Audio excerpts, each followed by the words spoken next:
Sitting lonely in my room again, trying to find the words to say, but nothing comes out. Hoy hablaremos sobre Paulo Freire, su vida, sus obras, su legado, al tiempo que contamos un poco de algunos de sus textos que marcaron para siempre el cómo vemos la pedagogía. Paulo Reglus Neves Freire, pedagogo, educador y filósofo brasileño, nacido el 19 de septiembre de 1921, considerado uno de los pensadores más notables en la historia de la pedagogía a nivel mundial, hijo de una familia de clase media baja de Recife, Brasil. Conoció la pobreza y el hambre durante la depresión de 1929, lo cual desarrolló su preocupación por los pobres y esto ayudaría a formar su perspectiva educativa. En 1943 ingresa a la Universidad de Recife, a la Facultad de Derecho, donde estudió al mismo tiempo filosofía y psicología del lenguaje. En 1961 fue nombrado el director del Departamento de Extensión Cultural de la Universidad de Recife y en 1962 aplica por primera vez sus teorías enseñando a leer y escribir a 300 trabajadores de los plantíos de cañas de azúcar en tan solo 45 días. En 1967 publica su primer libro. En 1970 se publica su obra más conocida, Pedagogía del Oprimido. Esta se publica en inglés y en español y llega a Brasil hasta el año 1974. Muere el 2 de mayo de 1997 en Sao Paulo, Brasil, a causa de un infarto al miocardio. El autor Paulo Freire y la formación de educadores múltiples miradas nos da un concepto de formación. Fue enfocada en los derechos y deberes del alumno. Nos especifica que enseñar no es simplemente transmitir conocimiento, que la relación siempre con el otro, de enseñar y aprender, debe ser tolerante, con mucho respeto, que eso es lo que hace la diferencia.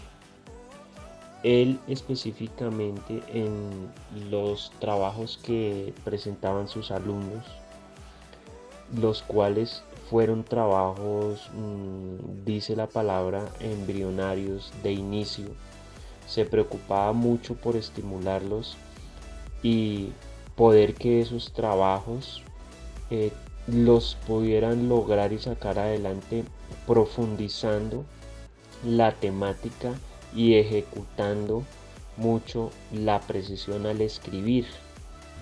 En la historia de la educación, Paulo Freire es el máximo referente de la pedagogía crítica, pues fue el creador de un movimiento de educación que tiene como objetivo principal dar un carácter político a un problema educativo. Según sus ideas, es necesario dar una concientización al oprimido a través de la educación. La pedagogía del oprimido es una necesidad. Es un discurso que nos propone una educación como acción cultural liberadora que se despliega en una práctica histórica permanente. O sea, es decir, una pedagogía revolucionaria, en la cual es fundamental construir la escuela popular en el ámbito latinoamericano. Ahora bien, la pedagogía del oprimido en el campo de la educación popular nos lleva a repensarnos, a redefinir nuestras teorías, nuestras prácticas educativas y nos abre una línea interesante para seguir pensando y practicando una educación crítica. El libro de Paulo Freire, Cartas a quien pretende enseñar, tiene varios aspectos muy importantes que no se piensan en el momento de estar en una clase, en el proceso de enseñar y aprender, lo que implica la labor docente y la importancia del mismo. Una de las frases que más me gustó de este libro es: asumir el miedo es no esconderlo, solamente así podremos vencerlo. Se me hace muy importante esta frase, ya que en un momento, digamos, de estar en una clase o en otros espacios donde podemos aprender o hay alguien dándonos una charla, dándonos información, intentando enseñarnos, no pensamos que esa persona puede tener miedo, o cuando inicia el proceso de docente en que se puede sentir miedo, pero sí pasa mientras también se tiene un proceso de experiencia y demás. Recomiendo el libro, ya que nos da a conocer detalles que no se piensan, hablan con regularidad. pero que son muy importantes e influyentes en el proceso de enseñar y aprender, dándonos a conocer muy ampliamente el valor del mismo. Este fue el último libro escrito por Paulo Freire, que en realidad no fue planeado, o al menos no como debió ser.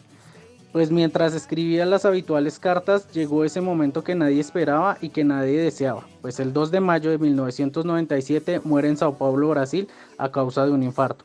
Su esposa, después de un año de evitarlo, por fin toma la decisión de empezar a leer estas cartas y poco a poco compilarlas para crear su último libro, el cual ella decide nombrar Pedagogía de la Indignación, pues nota la forma en que Paulo protesta por las cosas que no permiten el cambio del mundo, sin dejar de decirlo con el amor que siempre utilizó para sus lectores.